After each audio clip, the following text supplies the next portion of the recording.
Hi friends, நான் உங்கள் செல்வா. நீங்கள் என்ன பண்ணி பார்க்க போகிறோம்னா துபாயில் இருக்கக்கூடிய டாக்ஸிஸை பற்றி பார்ப்போம். துபாயில் எத்தனை டாக்ஸிஸ் இருக்குது, எப்படி நம்ம புக் பண்ணணும், எப்படி நம்ம போகணும், எவ்வளோ செலவாகும், என்னென்ன பண்ணணும் அப்படின்றத இந்த வீடியோவில் பார்ப்போம்.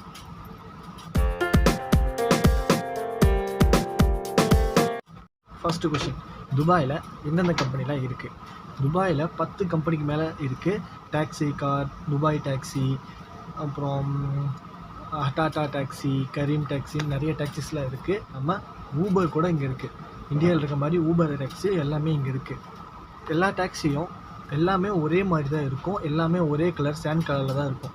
அது ஏன்னா இங்கே டஸ்ட் அதிகமாக இருக்கும். அதாவது இங்கே பாலைவனம்ன்றதால டஸ்ட் அதிகமாக இருக்கும். அதனாலேயே ஒயிட் கலர் கார் மேக்ஸிமம் இருக்காது. எல்லாமே டாக்ஸிஸ் எல்லாமே சேண்ட் கலர் கார் தான் இருக்கும். மேலே இருக்க ரூப்ஸ் வச்சு தான் நம்ம அது என்ன கம்பெனி, இப்போ நம்ம புக் பண்ண கம்பெனியாக நம்ம இதான் பண்ணோமா அப்படின்னு நம்ம தெரிஞ்சுக்கலாம். ஒன்லி மேலே ரூஃப் மட்டும்தான் கலராக இருக்கும். ஒவ்வொரு கம்பெனிக்கும் ஒவ்வொரு தனி கலர் இருக்கும். வேறு கம்பெனி கார் அந்த கலர் எந்தெந்த கலர் எந்தெந்த கார் கம்பெனி கொடுத்துருக்காங்க அப்படின்றத ஒவ்வொன்றா பார்ப்போம். First blue colour car. Blue colour roof இருக்கிறது வந்துட்டு கார் டாக்ஸி அப்படின்ற ஒரு கம்பெனிக்காக ப்ளூ கலர் கார் இருக்குது. ப்ளூ கலர் ரூஃப் இருக்க எல்லா காரும் கார் டாக்ஸின்னு இருக்குது. எல்லாரும். ரெண்டாவது red colour roof. Red colour roof இருக்கிற கார் வந்துட்டு துபாய் டாக்ஸி கம்பெனி அப்படின்ற கம்பெனிக்காக ரெட் கலர் கார் கொடுத்துருக்காங்க ரூஃப். மூணாவது பிங்க் டாக்ஸி. பிங்க் டாக்ஸின்றது நான் சொன்ன மாதிரி லேடிஸ் ஸ்பெஷல். லேடிஸ் ஸ்பெஷல்னால பிங்க் டாக்ஸி மட்டும்தான் இருக்கும். அது 12 வயசுக்கு கீழே இருக்க குழந்தைங்களுக்கும் லேடிஸ்க்கு மட்டும் இருக்காது. இதுவும் ஆர்டிஏ, அதாவது துபாயோட கவர்மெண்ட் ஓனாக எடுத்து நடத்துறது பிங்க் டாக்ஸி. மூணாவது green colour roof. Green colour roof இருக்கிறது துபாய் டாக்ஸி அல்மதனா அப்படின்ற கம்பெனி தான் அந்த க்ரீன் கலர் ரூஃப் இருக்குது. கோல்ட் கலர் டாக்ஸி டாக்ஸி ஹட்டாட்டா அப்படின்ற ஒரு கம்பெனிக்காக கோல்ட் கலர் டாக்ஸியை கொடுத்துருக்காங்க. அடுத்தது yellow colour taxi. Yellow colour roof இருக்கும். எல்லோ கலர் டாக்ஸி வந்துட்டு நேஷ்னல் டாக்ஸி அப்படின்ற கம்பெனிக்காக எல்லோ கலர் ரூஃப் கொடுத்துருக்காங்க. மூணாவது பர்பிள் கலர் டாக்ஸி வந்துட்டு சிட்டி டாக்ஸி அப்படின்ற ஒரு கம்பெனிக்காக பர்பிள் கலர் ரூஃப் கொடுத்துருக்காங்க. அடுத்தது ஆரஞ்சு கலர் ரூஃப் வந்துட்டு மெட்ரோ டாக்ஸின்ற ஒரு கம்பெனிக்காக ஆரஞ்சு கலர் ரூஃபையும் கொடுத்துருக்காங்க. அடுத்தது டாக்ஸி ஃபார் டிசேபிள். அது ரெட் கலரில் தான் இருக்கும். அதுவும் ஆர்டிஏ தான் பார்த்துக்கிறாங்க, கவர்மெண்ட் தான் பார்த்துக்கிறாங்க. ரெட் கலர் ரூஃப் இருக்குது.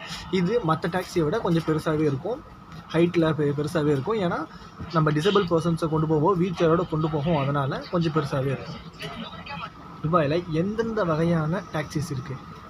ஆமாங்க, எந்தெந்த வகைனா இப்போ என்ன சொல்கிறது, இப்போது நம்ம ஊரில் எப்படி லேடிஸ் ஸ்பெஷல் பஸ் இருக்குது, அந்த மாதிரியே இங்கேயும் லேடிஸ் ஸ்பெஷலுக்கு மட்டும் டாக்ஸி இருக்குது. லேடிஸ் ஸ்பெஷல் டாக்ஸி இருக்குது. ஒரு டிசேபிள் பர்சன், ஊனமுற்றோர், நடக்க முடியாமல் இருக்கவங்களுக்கு அவங்களுக்கு ஏற்ற மாதிரியான டாக்ஸிஸும் இருக்குது. நம்ம நார்மல் பீப்புள்ஸ் எல்லாமே போகிற மாதிரி டாக்ஸிஸும் இருக்குது. துபாயில் எந்தெந்த கார் கம்பெனி அவங்களோட கார் டாக்ஸியாக இங்கே யூஸ் பண்ணுறாங்க அப்படின்னு பார்த்தீங்கன்னா ஹுண்டாய், டொயோட்டா, மெர்சடிஸ், ஏங்க நம்ம டெஸ்லா கார் கூட இங்கே டாக்ஸியாக இருக்குது. ஆமாம், எல்லா காரும் மேக்ஸிமம் பெரிய பெரிய கார், லக்ஸூரியஸ் கார்லாம் தான் டாக்ஸியாக இருக்கும். ஏன்னா இதுவே லக்ஸூரியஸ் சிட்டின்னு தான் சொல்லலாம். இப்போது டாக்ஸியை எப்படி புக் பண்ணணும்? புக் பண்ணுறதுக்கே இங்கே நிறைய ஆப்ஸ் இருக்குது. கரீம் ஆப்ஸ் இருக்குது, ஆர்டிஏ துபாய்னு ஒரு ஆப் இருக்குது, அப்புறம் ஊபர் இருக்குது, யாங்கோன்னு ஒரு ஆப் இருக்குது. இந்த அப்ளிகேஷன் மூலயமா நம்ம டாக்ஸியை முன்னாடியே புக் பண்ணலாம். அப்படி இல்லை அப்படின்னா நம்ம சில நின்றுட்டு இருந்தோம்னா டாக்ஸி வரும், கை காட்டினா அவங்களே வந்து நிறுத்திட்டு போவாங்க. நம்ம அப்படியே புக் பண்ணாமல் கூட அப்படி போகலாம். டாக்ஸிக்கு எவ்வளவு செலவாகும்? இப்போ அது இங்கே பப்ளிக் டிரான்ஸ்போர்ட்லேயே டாக்ஸிக்கு தான் அதிகமான அமௌண்ட் காசு செலவாகும். மற்ற பஸ்ஸுக்கும் மெட்ரோக்கும் கூட காஸ்ட்லியே அதிகமாகும்.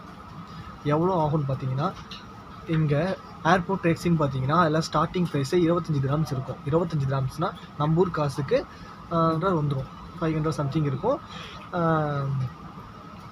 அது ஸ்டார்டிங் ப்ரைஸு. அதிலிருந்து நீங்கள் எத்தனை கிலோமீட்டர் போகணுமோ 1 கிலோமீட்டருக்கு 1.95 கிராம்ஸ், அதாவது அப்ராக்சிமேட்டாக 2 கிராம்ஸ் வாங்குவாங்க 1 கிலோமீட்டருக்கு. அது ரெண்டையும் ஆட் பண்ணி நமக்கு மீட்டரில் போடுவாங்க. எல்லாமே மீட்டர்லேயே இருக்கும், டிஸ்பிளே இருக்கும், ப்ளஸ் டோல் எல்லாமே போட்டுருவாங்க. டோல் நீங்கள் இப்போ தான் டோல் பக்கத்தில் வந்துச்சுன்னா அதையும் உங்களோட அக்கௌண்ட்லேயே போட்டு எல்லாத்துக்கும் நீங்கள் தான் பே பண்ணுற மாதிரி இருக்கும். டாக்ஸிக்கு எப்படி பே பண்ணுறது? இப்போது நம்ம ஃபஸ்ட்டாக கேஷில் பே பண்ணலாம். நம்ம எப்பயும் போல் கையிலேருந்து எவ்வளோ ஆகுதோ அதை கேஷாக பே பண்ணலாம். அப்படி இல்லை அப்படின்னா இது நூல் கார்டு.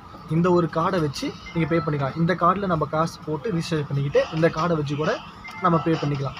அப்படியும் இல்லை அப்படின்னா ஏதாவது பேங்க்கு, இங்கே பேங்க் அக்கௌண்ட் வச்சுருந்தீங்கன்னா அது எந்த பேங்காக இருந்தாலும் கிரெடிட் கார்டு இல்லை டெபிட் கார்டு எதை வச்சாலும் நம்ம அது பே பண்ணிக்கலாம். நம்ம வீடியோஸ் உங்களுக்கு வேணும்னா நீங்கள் இன்னும் துபாயை பற்றி ஏதாவது நிறைய தெரிஞ்சுக்கணும் அப்படின்னு விருப்பப்பட்டீங்கன்னா கண்டிப்பாக என் சேனலை ஃபாலோ பண்ணுங்கள், சப்ஸ்கிரைப் பண்ணுங்கள், லைக் பண்ணுங்கள். பாய். இன்னும் நிறைய தகவலோட அடுத்த வீடியோவில் சந்திப்போம். Bye bye.